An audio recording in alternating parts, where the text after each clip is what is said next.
Good morning, everybody. Welcome back. Run Your Mouth Podcast. Good to be with you. Yeah, I'm pointing right at you. It's nice to have you here because we got all sorts of topics. We got things that we're going to get into. Shout out to the loyal sponsors, the people that make this whole thing possible. You got sheathunderwear.com, promo code RYM. You're going to get 20% off. Hopefully, we'll have Robert back on next week for monthly. Give us all the updates. Let us know about all the new products coming out.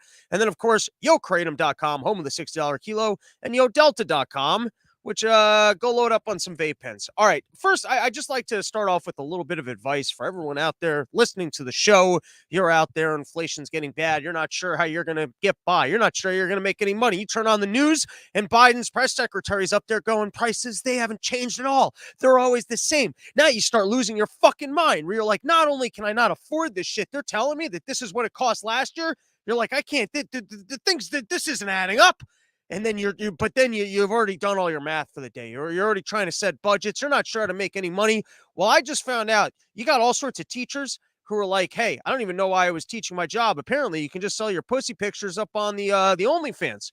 So with the amount of money I'm reading about some of these people and the amount of money that they're making on OnlyFans, I just want to suggest that you might as well test the pussy picture market before you go to college, before you take on any debt. And I want to make sure, like, you got to be like 18 or 19 before you're getting this advice. Or if you know 18 and 19-year-olds over there, and this might even work for men. I don't know if booty hole pictures are what they're going for. I don't know what twink faces are doing. But I'm just saying, before you go saddle yourself up with debt, you might as well at least test the pussy picture market, because you might be able to stock away enough money that by the time your pussy golden years are done, firstly, you well documented all of your orifices while they were pristine and in their prime. I mean, how many people really take the time to make sure that they get golden pictures of their wiener golden years? Most people haven't done that. And then you well document it. You make all the money you can off of it. And you're like, yeah, you go open up a business or something else. All right, listen, I got so much news, including Rand Paul getting back out there, duking it up with the Fauci-nator. But there is a topic that I'd like to address, which is there's more podcasts coming out with the same name show, which I don't really understand. If you're out there and you go to YouTube and you see that there's already a Run Your Mouth podcast, and then you go, well, I'm still just going to use this name, you're not off to a very original start. And now, who knows? Maybe it's egg on my face. Maybe I'm the unoriginal person 5 years ago when I started doing this with the thing. And then I know you just Google things. You put it into Google. You see if someone's already got the name. Firstly, I don't even understand why iTunes will let you have two shows with the same name. I don't understand why it's not like an email address or like a Twitter handle, like where you don't at least have to go the Run Your Mouth Podcast 1 or the Run Your Mouth Podcast for Runners. And I don't want to stir up any shit with those guys, because as a bit, years ago, I challenged them to the name. I said, why don't we make a radio bit out of this? Why don't we try and make a contest out of it so that one of us will keep the name? If I lose, you can have the name. We'll both move on. That didn't go very well. They accused me of defamation. And I think it's kind of funny because that podcast has a very different style to it. And I actually thought it was somewhat humorous that I'd be out here promoting the Run Your Mouth podcast, and then sometimes people would go find that show instead. And then, yeah, would I be losing listeners? Would they never find the real Run Your Mouth podcast? Yeah, all those things are true, but I just thought it was kind of funny. I've actually had people that were looking for that show, ended up listening to this show, and then they became fans of it. And then they particularly one lady hit me up. She's a big-time runner. She was looking for the other Run Your Mouth podcast, which is more about running. And then it was the first episode I was doing in here where I was yelling about the rape room, and she thought it was fun. I wouldn't think random runners out there would think me building rape rooms would be funny, but apparently they appreciated that. So when it was just one person encroaching on the territory, I thought it was kind of a weird and funny joke that there's this very different podcast with the same. Once again, I tried reaching out. I thought we could be friends. I thought two podcasts out here with the same name. It seems like an odd fluke within the iTunes system that could happen. These people seem to be of different personalities and sensibilities than me. Maybe I can refine my palate, make new friends, educate myself within the world. But those people, they did not accept my olive branch. No, it didn't go well. I got hit for defamation. They left all sorts of bad reviews. It didn't go too good. And I blamed it on the Fadcast guys, which goes way down, the rabbit hole. It made sense at the time. And they're not even that show name anymore. Anyways, but then I just saw a new one on iTunes, and they started off under a different name. I mean, on YouTube under a different name. And then they went with the Run Your Mouth West Coast podcast. So am I going to get royalties? Are there now two divisions to the Run Your Mouth things? And that, by the way, it seems like they're doing a decent show. I haven't even watched it. And it's not like I've had so much success with this name. And then I start thinking maybe I should just come up with a new name. Maybe now this one is like just no longer original. But then I was like, well, when I come up with a new name, what's going to keep new people from just coming around and then declaring themselves that too? I don't know. It's an internet problem. With all this tech censorship out there, you'd think they could police people who want to run. It's not even the name's not that important. It's just not. But then it's also just annoying because we're all crowding out our own space for no reason. Where someone's going to be looking up my show, and now they're listening to some runners. They're looking up your show, and now they're listening to me. And then no one's being found in the algorithms. I mean, do I really got to Jew lawyer up and find people to run the SEO on this thing so that I'm the most well-found of all the people within the category? It's like there's so much competition going on out there. Why are we all competing for the name? All right. That's all I had on that. We can actually get into what do I have up first? Let's take a look. What do we got? Oh, the newest, duking him out. We're getting right into the juice. Usually I'll leave this stuff for the end, but today I don't want to keep you guys waiting. I don't want to be teasing y'all. All right, so Rand Paul finally got his hands on the Fauci again. I think Rand might have weaseled his way into this one. They were doing a monkeypox thing, and so Rand, he's like, before we can even talk about monkeypox, we're going to have to look at your academic and credibility as a doctor. And I've got questions for you. He didn't start it that way, but his question was, he played the video from Fauci back in the day. He wasn't quite as Italian sounding back then. He had more of a high screechy voice. Who knows what my voice is going to sound after 40 years of broadcasting? When you lose the screechiness and then people look back on it and go, man, this guy was a real screechy guy back in the day. Anyways, so he gets in and he starts playing the video where Fauci's all like, if you have the flu, he didn't sound like this back then, but he's like, if you had the flu, then, well, that's the best. You don't need no shots after that. If you already had the flu, you have the best in all the immunity. You got the God-given immunity, the best of all the immunities. I'm going to end up sounding like Alex Jones permanently from trying to do impressions of these people. And not even good ones at that. All right, so we're not going to watch the whole thing. You know why? Because we're going to go even briefer. Like I said, I'm not reading full articles anymore. We're going to be condensing things down. This is going to be the shortest, most disjointed of all the political podcasts that ever existed until some other new podcast comes in with the same name, and then they start doing politics too, and then things get really confusing. All right, anyways, so Rand Paul plays the video. I'm sure you guys have all seen it by now. There's an old video back in flu seasons. I think Fauci's live on air. Someone calls in. Fauci now claims that they were saying that they had problems with vaccines, but that's what he's claiming now. But she basically says, hey, I already had the flu. Should I get a flu shot? And he goes, there's no reason for it because you got the natural immunity thing. So we're going to skip towards the end where Rand Paul starts pressing on such issues as, are we ever going to find out about the royalty payments that people from the NIH are getting from the very vaccine companies that you guys are, pushing vaccines for or giving approval for these vaccines for? Two, how come they're still making recommendations even for kids to get boosted or to even get initially vaccinated? How come if Fauci recognizes the value of natural immunity, he won't make similar remarks in regards to COVID? And then we're going to hear what Fauci said, because towards the end of this, I think you're going to see the biggest bombshell. Here we go. But she's had the flu for 14 days. Oh, that's annoying. I wanted to start this from a particular timestamp. And people decry vaccine hesitancy. It's coming from the gobbledygook that you give us. You're not paying attention to the science. The very basic science is that previous infection provides a level of immunity. If you ignore that in your studies, if you don't present that in your committees, you're not being truthful or honest with us.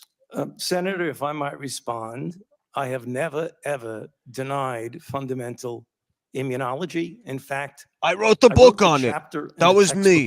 I wrote it. Any of the guidelines for vaccines? Do any of the guidelines for vaccines from the government include previous infection as something to base your decision making on with vaccines?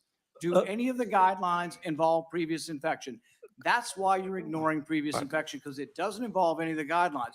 And furthermore, we've been asking you, and you refuse to answer, whether anybody on the vaccine committees gets royalties from the pharmaceutical companies. I asked you last time, and what was your response? We don't have to tell you. Right. We've demanded them through Freedom of Information Act, and what have you said? We're not going to tell you. But I tell you this, when we get in charge, we're going to change the rules, and you will have to divulge where you get your royalties from what companies. And if anybody in the committee has a conflict of interest, we're going to learn about it. I promise you that. Mr. Chair, can I respond to that, please? May. Okay, there are two aspects for what you said. You keep saying you approve, you do this, you do that. The committees that give the approval are FDA through their advisory committee. The committees that recommend are CDC through their advisory committee. And you keep saying, I'm the one that's approving a vaccine based on certain data. So I don't really understand, with all due respect, Senator. You're the one that said you would not. All right, let's just pause right there. Fauci ain't taking no more glory laps. He isn't out there preaching how good everything is. He isn't even saying that those are the right recommendations. Now, apparently, hey, I was just paid $900,000 to repeat everything from those people, go on TV and pretend like I'm the guy who makes all the decisions because I'm the science and I represent it. But you keep saying that I never did that. It was the agency over there that did that part, and it was the agency over there that did that part. So here's what's going on now. Hey, for all you people out there that watch this video and you think that Fauci won this exchange, that you still think that Fauci's the greatest thing that ever happened to us, really the meanest thing that Fauci ever did was decide to leave his post. I mean, this guy, he gets everything right. He saves so many lives, but he's just selfish that he won't stay in government office and continue to save all of our lives. Well, here he is because he no longer wants to take credit for any of these things. In fact, he doesn't know. I never said that. I never made those recommendations. I was never. This is what it's going to come down to, is that they're finally going to start unwinding some of the things that were made, and everyone's going to finger point, well, the NIH told me to do this, and that one told me to do that, and we never told anyone that they couldn't show up to their job. We just suggested it. This is something that I've been talking about for a little bit now. That's why government needs to start acting with clear authority. Like, it needs to tell you, hey, I'm the person making this decision and it's under this authority. That way you can actually have some culpability. So we're already seeing how Fauci's going to weasel out of this whole thing. No, we had programs in place. We had expert recommendations coming from all. Yeah, but when you sit on top of those people and you put pressure on them to get the results that you need, and then people are leaving the agencies because when they make the other recommendations, they don't feel comfortable there, like all the people that left when it came to recommending the booster shots, right? And so you orchestrate the agencies that they just come up with like specific results, and then the agency came up with that conclusion. That had nothing to do with me. Everyone gets to finger point at somebody else. But I think the big takeaway here is that this guy's not taking a glory lap anymore, right? He's no longer up on the stage holding up his big trophies, going, you're welcome because I did so good for everybody. We've done so good and everyone's got to listen to me because I'm the scientist. He's changing his tune a little bit here. You keep saying me. You keep saying it like I've been the guy in charge. You keep saying like that was I the guy on the news who kept telling everyone to be doing all these things? I'm not that guy. It was the organizations. That has nothing to do with me. I was just here $900,000 a year repeating what they were doing, pretending like it was all me, but that was when I was playing pretend. Now these are real accusations. You make real accusations, and that's not me. You got to go talk to the head of the FDA. You got to go talk to. All right, let's finish the video. You would not reveal what companies gave you royalties or what company gave the other scientists royalties. Gotta move That's on. what you told the committee. Senator Paul, Sir, you gotta move on. Could I please answer that? Briefly, You yes. keep asking committees. They're not my committees. They're the VRPAC committee for the FDA and the ACIP for the CDC. So I don't have any idea what goes on. And they with won't reveal, as well as you won't reveal. Okay, what we're companies gonna you got. move on. We're over time. Senator Paul, you're over. There you go. Fauci wants nothing to do with the COVID stuff. It was all other people. Go talk to them. At the smokeout bug out, I posed the question to Mike Nice. I don't even know if this might have fallen away. This might have not made it off the cutting room floor. Anyways, I posed to Mike Nice the question that, they're busing illegal immigrants all over the country, right? where would it be funnier to drop them off? And Mike Nice, he didn't have the best answer. He said the where we were out in Denver. But Ron DeSantis, my God, has he come up with the best answer? Here he is. Ron DeSantis ships 2 planes of migrants to Martha's Vineyard report, which is pretty excellent. You want a good spot to piss off liberals? I hope they drop these people off right outside of Obama's mansion. The mansion that he's importing oil to. You know, he's concerned with global warming, but he's going to live right on an island and make sure that he's supplied with his own supply of oil because he knows that windmills aren't going to work. So here you go. You've got these people, and of course, this is politicizing. It's politicizing it because we're trying to pretend like this isn't an issue. We're trying to. Kamala Harris is out here on interviews saying that there's absolutely no issue at the border. You can play footage of people being dropped right through the barbed wire. The barbed wire, by the way, apparently is on the wrong side of the fence, and it's not up against the fence. They got barbed wire there so you can't leave the country. The little bit of wall that we apparently have down protecting the border is there so that if for some reason you wanted to leave, you're not going to be able to leave. Because if you want to come in, it's not even up against the fence and it's on the wrong side. You guys can go to my Twitter, Robbie the Fire. You can see that video where they're literally just dropping people under there's literally a space.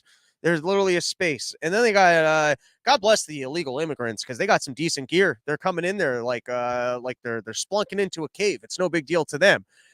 So anyways, you've got this issue of all these illegal immigrants. They're passing the border, and you got the Obama administration, not the Obama administration. I'm retarded. I'm just as retarded as Biden. You got the Biden administration going, everything's fine. You know, we don't need walls, but you know, we went down there, we flew down, we told them, hey, we'd rather if you didn't come in, and they got the message, and so they're just not coming in. And yet we know how many people are coming in, so they're pulling a good move here. They're going, listen, we know that this is a problem. You want to pretend like it's not a problem. So then here's the people. Here's the people. You guys got resources for the people. You're trying to say that there's no issue here. So if you got resources for the people, then here are the people. Enjoy the people. You want to help the people? Here are the people. I'll help you. I'm going to help you out because I'll deliver it right to your door, and then you can go help the people you want to help. Of course, it showcases the fact that the border is not under control, that there is an issue. And but that's playing politics, because if we're over here and we're trying to pretend like something's totally fine, and we're out here and we're trying to lie to everybody, and then you're exposing our lie, then you're playing politics. So this one's pretty good by DeSantis. You know what else would be fun? If they just started parachuting them into private neighborhoods, or like if Leonardo DiCaprio showed up on his private jet and they were just on the private jet. Like whoever's being outspoken about that this is not an issue, like let's just parachute them right into their lawn, or set them up at the tent right there, just right on the person's lawn. Just, DeSantis can personally get in his car and drive them to someone's private neighborhood, and then just put them there. All right, and here was the line from DeSantis, and this was great because he doubled down with some excellent bitchy girl energy. This wasn't coming from him. It was coming from, I guess, his press secretary. States like Massachusetts, New York, and California will better facilitate the care of these individuals who have they invited into our country by incentivizing illegal immigration through their designation as sanctuary states, and support for the Biden administration's open border policies to Tara Fensky, the governor's communication director. How great is that? States like Massachusetts, New York, and California can better facilitate the care. Hey, we're just trying to help you guys out. We know that you care so much about these individuals that you're going to be better able to care for them. So we'll just bring them right to your door. And then this one got even one-upped by overall. Wait, we'll come back to that. No, where's the other video? Well, we'll see what this video is, and then I'll tell you guys what the other one was. Overall, prices have been essentially flat in our country these last 2 months. Man, if you knew how much time I actually spent at my desk organizing these videos to then show up and have them be totally wrong. Also, I spent a lot of time yesterday. I just like moments like this because I spent so much time putting together spreadsheets for my taxes. And I'm sure everything is wrong in there. There's no one double checking it. And you're seeing live my organization skills of putting things together. Can I present moments like this as evidence to the jury to just be like, yeah, I'm not good with this. That's why I didn't work in finance. Yeah, you're right. I'm grossly disorganized. Only with government can you still be a kid where all of a sudden, like, you're just in trouble for, like, being you. You know what I mean? It's like you got ADD, and when you're in school, you show up without textbooks, you have all these problems, so then you find jobs where, like, you don't have to do these things, but then all of a sudden, like, you're still kinda locked into a system where I guess there's some sort of, enforced responsibility upon yourself. Alright, anyways, the other one they did was, apparently Greg Abbott bust in some people to right outside of, Kamala Harris's house or wherever she's staying, some like naval base or some shit like that, which was pretty funny. Here's what I think would make the world's greatest location to drop them off at. Put me into the smoke out, bug out. You know, they always get like at speeches, they get the row of people now standing behind you, supporting you while you're at your speech. Just deliver them right to live news events. Like literally, like while the cameras are rolling, let's just start delivering these people, shuffling them in to stand right behind Obama. Obama. Why do I keep saying Obama? Or right behind Biden at the next time, and he won't even notice. He's too busy squinting at the teleprompter, I'm trying to read it. And there's a thing because we're doing so good, and we're gonna keep even doing better because we're really good at things, and there's no problem at the border. And then you just start shuffling in the immigrants right behind him. It's totally secure, and we're gonna treat people with humanity and respect because we love these people. And then, oh my God, who the fuck put those people there? Get rid of them. All right. Next news story. Overall, This is from NPR. Your everyday rituals do impact your life, just not how you might expect. So I was reading through this, and apparently rituals can help soothe your anxiety, which I always like when academics will come support your OCD. You know, we gather here amongst us for the fourth checking of this locked door, and if everyone can just hold into their hearts that feeling of security that you feel upon acknowledging for a fourth time that the door that you've already checked is actually locked. And if you could just feel that sense of security in your heart, maybe we can bring more of that sense of comfort into the world. So, you know, we're going to have to bring some more podcast rituals to the Run Your Mouth podcast. If you got any suggestions, robsnewsroom@gmail.com. I'm thinking maybe an opening bell, maybe start the show off drinking some milk. I'm not going to be drinking any milk. You know, what kind of ceremonies would you guys like to see? We could like even do it synagogue style, where it's like the congregation would now like to honor Dan Smeagol, Jew Goldberg, Schwarzenface, with the turning on of the microphones. And then we can start having people need to make make donations. The committee of Run Your Mouth would like to honor this next person with the pressing of the button so that we can see that the next video is not actually here. You know, that's how we're going to start monetizing the show. We're going to go ham on rituals. We'll do a ribbon cutting ceremony every single morning. We'll do a cleaning of the microphones. We'll do a flushing of the toilet. I usually pee right before the show. The pouring of the coffee. robsnewsroom@gmail.com. If you wanna donate, sponsor a Run Your Mouth ritual, and come to the apartment for one of these rituals. The cooking of the eggs. Sometimes I cook myself some eggs before the show.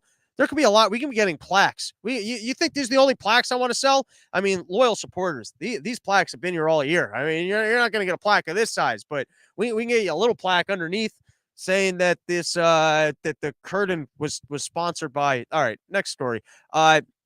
King Charles, speaking of OCD, King Charles' outrageous list of daily demands revealed. This was a scandalous headline. We're looking at footage of King Charles, and he's all like, get this off my tape. I don't want this here. I don't want this here. And then you're looking at footage of him with leaky pens. Who's giving the king? Like, who?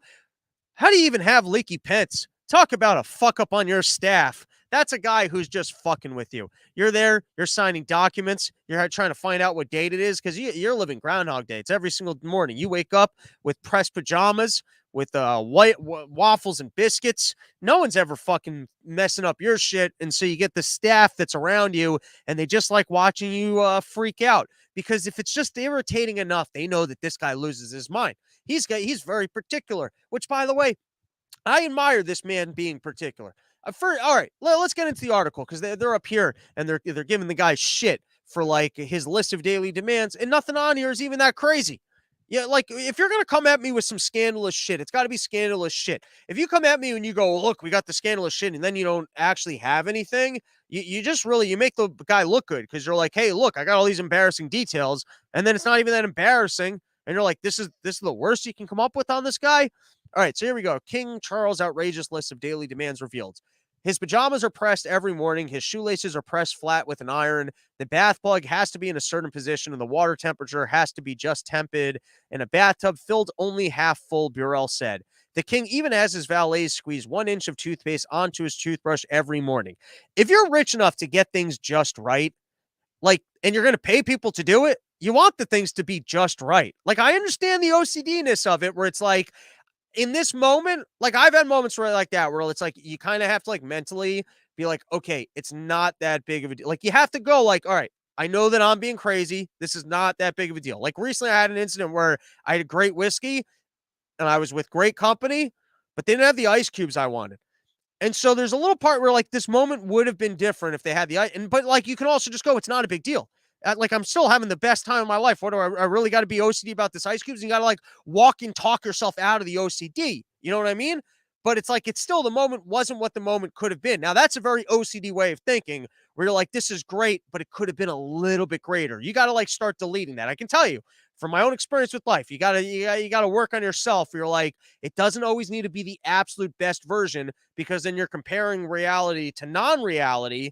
But let me tell you, checking that door for a 4th time, it can feel good, and it's free. In terms of things that are free and not harmful to other people and makes you feel good, you know what I mean? Like those little moments. And if you can have things just right and you can afford it, and then you put your mind to, hey, I want things to be just right, and then your staff's not getting it right, I could see why that's disappointing. I almost admire the guy who takes the time to realize, you know what? I feel a little bit better when I'm tying my shoelaces and they're actually kept completely straight.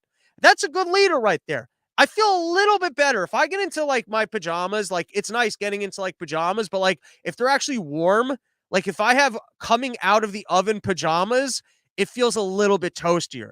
Don't you kind of admire a guy who's taken the time? He's got all the resources in the world, and he's just being finicky about little shit. You know what I mean? He's not like, think about all the things. He could be like, I want a platter of ice cream rubbed on my butthole before I take a shit in the morning to help my hemorrhoids. He could be doing that. And then he could go, I only want Asian women with thin fingers who are going to actually come into the bathroom and smear the ice cream onto my asshole before I then clean it out. Like, think about the list of demands that this guy could be making, and he's going very simple here, which is, I don't even know the thrill of finely pressed shoelaces. I can't tell you what that is, but if you're rich enough, and every single day of your life, by the way, maybe this is what we should be getting into. I mean, think about it. This guy is extremely rich. He's royalty. He can make any demands that he wants, and his morning demands are that he wants or evening demands are pajamas pressed and shoelaces pressed flat with an iron. I don't know how good it is to get your shoelaces flat. Maybe that's a game changer. Maybe if you wake up in the morning with freshly pressed shoelaces, you can just go off and start accomplishing things. All right, what else? And then here was the other one that they were giving him shit for. He also supposedly insists his cheese and biscuits be warmed to a certain temperature at the end of meals. It makes his staff keep a warming tray nearby since he's particular about everything. I get that. Dude, sometimes you're like eating a meal, like I would want a cookie button, because that's my big thing. Sometimes like you eat your meal and it's like right in this moment, that cookie's going to be the shit. If I have to wait for it, then I'm not like riding that like sugar craving right into satisfaction. And so it doesn't do the same thing for me. So it's like a heroin injection where I want to be able to press that button and then right on that spot, you're bringing me cookies. I mean, I'm particular about my cookies. I like something that's, you want it warm, but not hot, right?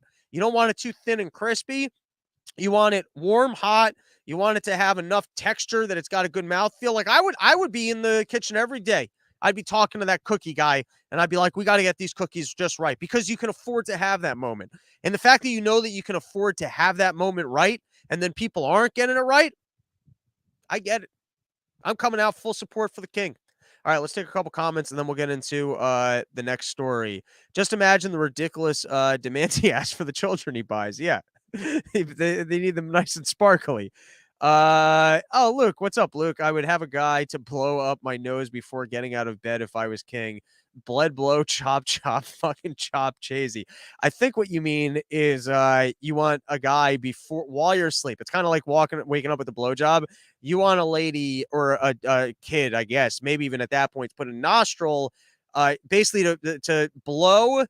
Like they have those things, I've seen it for tobacco, where you put like the thing and then someone blows the tobacco up your nose. So you would like it if someone did that with meth, so that you just woke up like, whoa. Luke, I hope you achieve that in your life. Moderately amused. Next time you're in Houston, I'll slip you a bottle of 4-year-old generic Wellbutrin. Maybe that will help with the ADD. I'll take you up on trying some Wellbutrin. I'm game for that.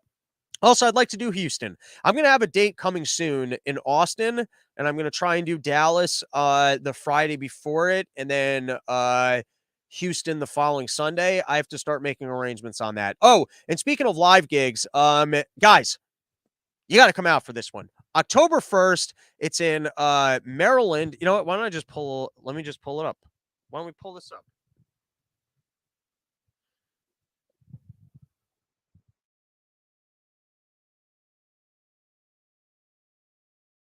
Give me a second. I know. Well, here I can tell you about it while I'm pulling it up. The show is in Maryland. It is not far from Philadelphia, and it's also not far from Baltimore. I would say it's kind of right in between the two, right off of I-95.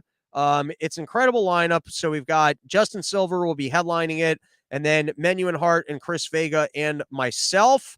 This is a lot of show for just showing up and seeing people do like their best 20. I mean, all of us probably have about an hour and are headlining. So the fact that you get all four of us in one night, it's a fan that owns the brewery. He's got delicious beers. They are recently opened, and I should tell you guys the location. Why don't I do that? That would make sense, wouldn't it? Location. Look how great of a promoter I am, everybody. Fifth Company Brewing, 325 Front Street, Perryville, Maryland. Fifth Company Brewing. That is October 1st. If you live in Philadelphia, I mean, DC, you probably just saw me, Chris, and Menuin. But Baltimore, if you guys are living in that area, Justin's a killer. It's going to be a fun night. Great lineup, so come hang out for that. All right. Next topic. What do we got? Oh, all right. I introduced you guys to a new series. It's called I will not firstly, I don't think Dave is doing Houston. I think Dave, I see in the comments over here, I think Dave is doing Austin, and no, I was not invited, so I will not be on the Austin show. All right.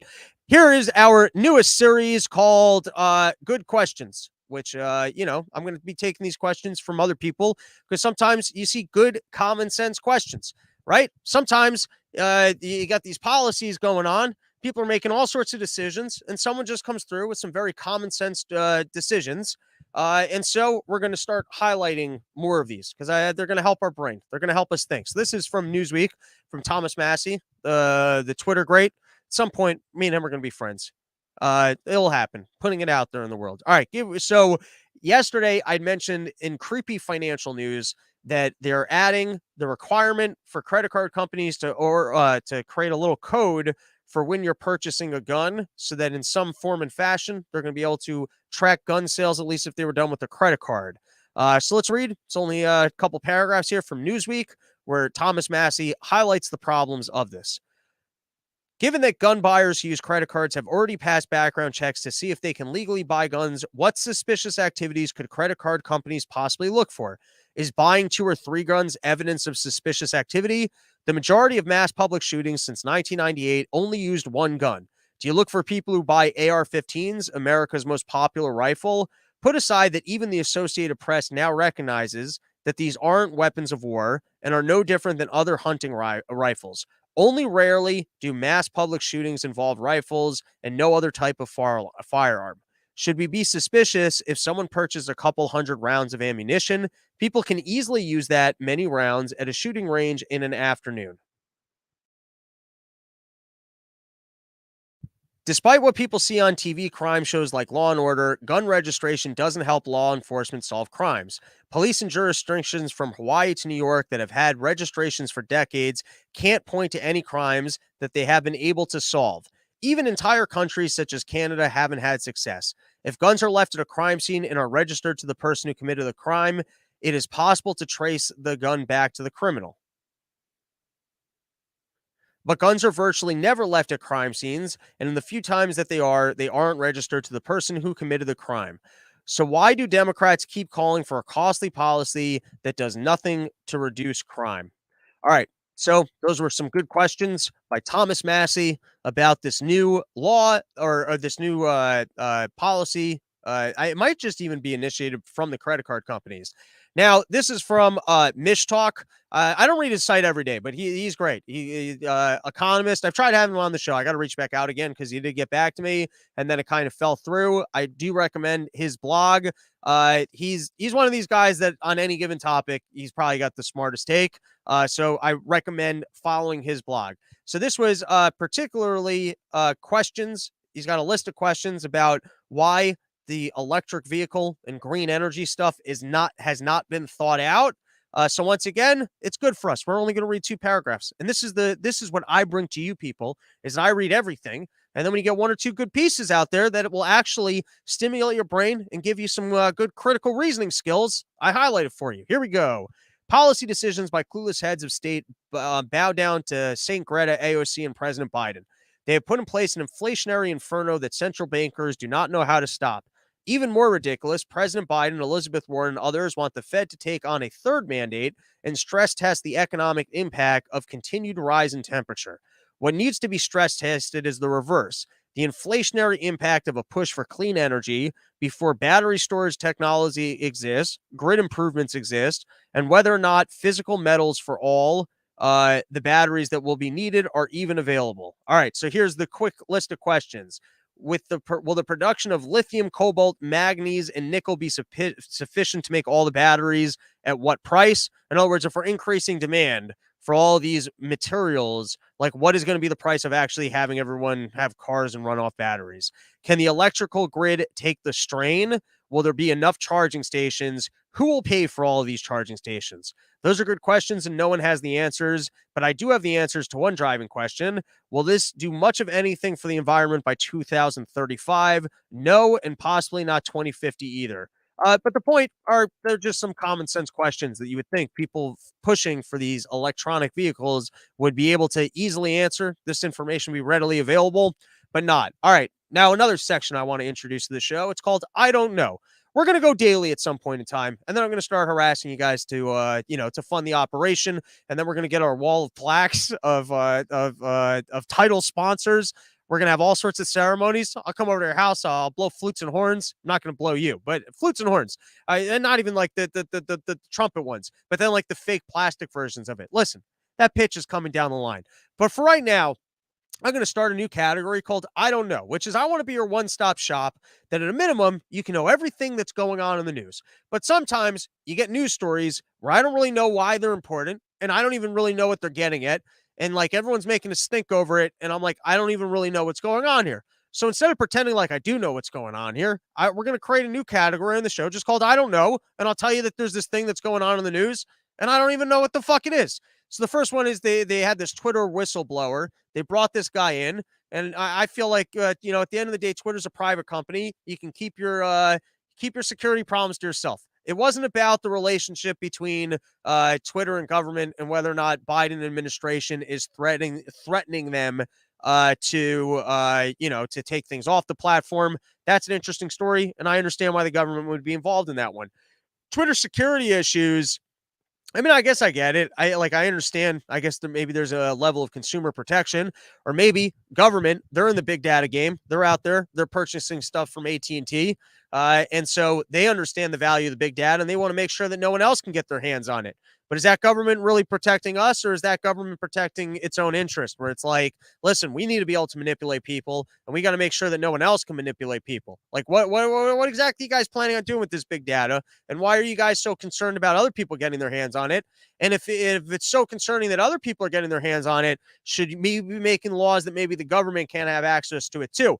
I'm just going to float some fucking crazy ass conspiracy theories that Elon Musk has some friends in high places, and that whole shebang-a-bang-a-ding-a-ding went down to try and help him get out of this deal. I think that's probably what was going on there.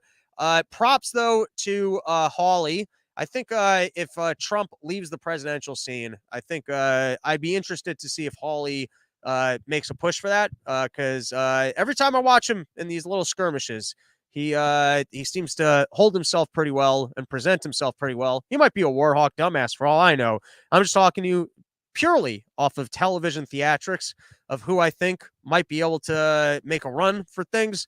And he seems, Cotton seems impressive at times too. Maybe I'm just attracted to a particular type of white man. Who knows? But Hawley seems to be presenting pretty well. Then he had a TikTok meeting. Same thing. Hawley was skirmishing with this lady.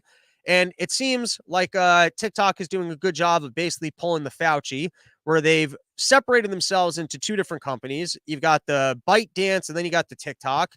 And then basically what they do is they just constantly reference the other one.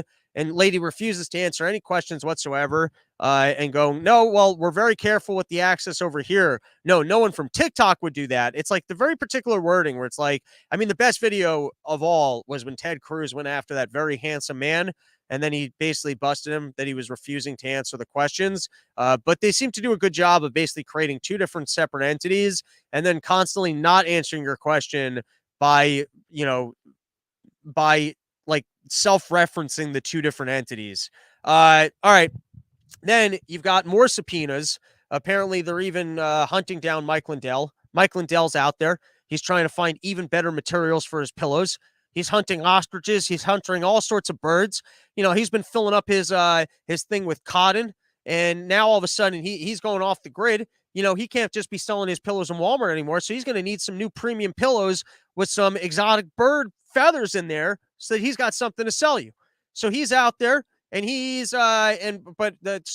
Tucker Carlson did a whole piece on this, that they're subpoenaing everybody. If you ever spoke about Donald Trump, you thought about Donald Trump, you're not currently in prison for January 6th. They're subpoenaing everybody. So I don't know who they subpoenaed. You know what I mean? It's like scandalous headline. Are they doing more to investigate Trump than they were before? Yes. Is there some sort of January 6th going on, that they're raiding his things, that they've got Alex Jones's phone, that they're trying to build some sort of a case? Yes. All right. Not news yet. We got to wait and see what comes of it. But last topic, and I guess this is kind of a big one, egg on my face, because Dave points this one out to me. Sometimes I get excited. It's like if they actually flip the Senate, I would get excited. I'd be like, man, Rand Paul, I bet he's actually going to go for Fauci. And Dave's always like, it never happens. And so in that regard, there was the Durham investigation, which was supposed to be this great prosecutor guy was going to do what Mueller did, which I guess has come up empty-handed. No, he was going to basically the equivalent of the Mueller investigation, but this one was going to be into the origins of how they were looking into Trump. Right. So it's a bullshit investigation of the bullshit investigation. This thing had become very circular, and apparently it's over. Came up with nothing. No one from the FBI. Nobody's in trouble. The deep state, whoever managed to create the whole thing. I guess there isn't even a deep state. I guess the investigators went in. They looked into the whole situation of why they rallied against Trump, and basically made it that, the guy who is legally elected had to deal with some Russia collusion story for 2 full years. But that's over. Nothing came of it. And then I wanted to show 2 videos, but they didn't load up. I got to reach out to my friend Lou, who can help us out here. But I just wanted to showcase 2 videos of just how blatantly they'll lie to you now. So one was of Jean Pierre, and she's talking about how prices have been flat this year. She's just bold-faced lying about inflation. And the other one was Kamala Harris on Meet the Press, where they ask her about the situation at the border, and she's just basically, the border's beautiful. I don't know what you're talking about. There's no problems here. And there's no one being dropped off right in front of my house. Okay, last story for the day. This is from the Washington Post.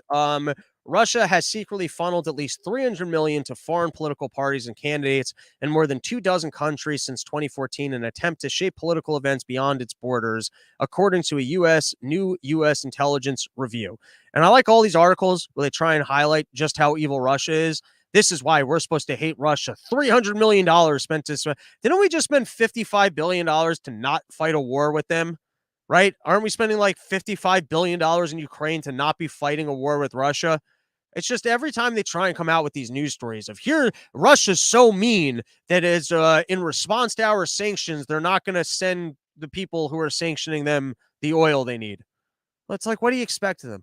I'm just pointing out that all of the, like, it's almost like what I was saying with the king, where they go, oh, scandalous. Look at how demanding this guy is. And then it's that he's being particular with the staff that he probably pays pretty good.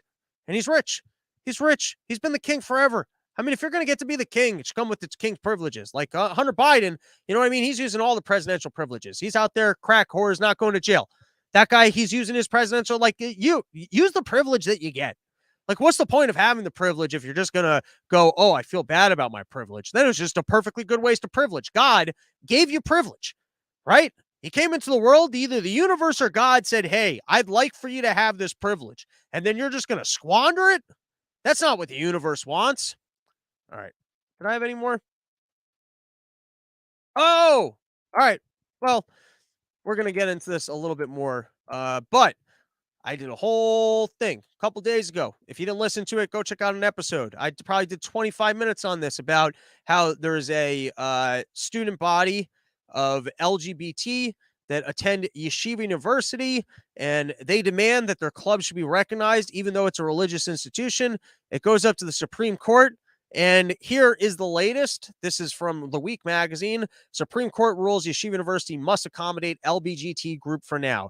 The Supreme Court on Wednesday voted 5-4 that Yeshiva University in New York City must recognize an LGBT student organization, YU Pride Alliance, while appeals a state college judge's ruling in proper order. Our country's over, everybody. I just want to make it clear. Like, it's not that you should have the freedom to be as gay as you'd like to be. I'm all for freedom. Make whatever decisions you want to make with your life. It's your life. Enjoy it. If you're inclined to have people of the same gender as you, go do that. That like the same as I was saying, don't squander your privilege. Don't squander your sexuality. If that's what you enjoy, no harm to others, go enjoy yourself. I'm very much go enjoy yourself. But you don't go to the religious, like, I don't go masturbate up in the confession booth at church. You got to do that at home. And you can go anywhere in the world. There's all these campuses that probably celebrate. The gayer you are, I bet the more you get celebrated. The one place you don't get to do it is at the religious school. That's the one place. It's like having a bacon club.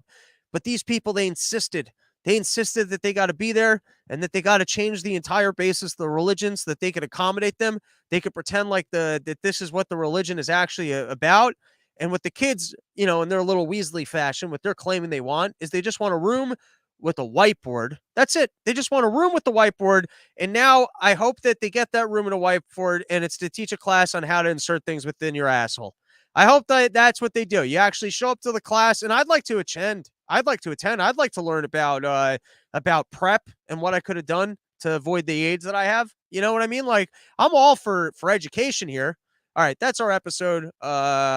Rate, review, subscribe, knock on your friends' doors, tell them about the show, dedicate a plaque, support the sponsors. SheathUnderwear.com. Use promo code RYM. You're going to get 20% off. YoDelta.com. Also use promo code RYM. You get 20% off. And those carts, they're good to have on hand. Every once in a while, you end up in situations where you can't be smelling like the marijuanas, or you don't want to be getting too. I mean, you want to get super high. You can eat those gummies and spend a whole day fucked up. But that's not what I'm into. I like having a nice little vape pen pull, going on a bike ride, being up here with your energy where it's all very level-headed and you feel good. And then you know what else I like? I like having my nuts be protected. I like it when they're separated from my nuts, when everything's not all stinky and sweaty. So use promo code RYM. Go support the sponsors. All right. I think that's all I got for today's episode. Thanks for hanging out with me. Probably back maybe on Saturday with another one. All right. That's our episode. Have a good day.